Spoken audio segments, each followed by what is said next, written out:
Hey guys, in this video I will show you how you can fix CSGO with no HUD and how you can enable your HUD.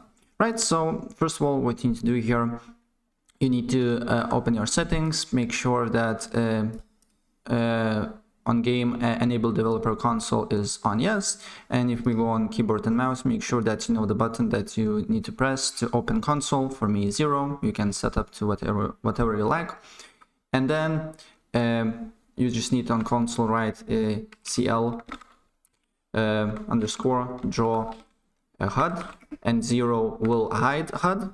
As you can see here, now my HUD is hidden. And if you want to enable a HUD, CL underscore HUD, draw a HUD, and 1. And now, as you can see here, my HUD now is enabled. Right, so that's pretty much it what you need to do here if you want to enable HUD in CSGO. So if I help you out, please press like button and subscribe for more. Take care. Bye.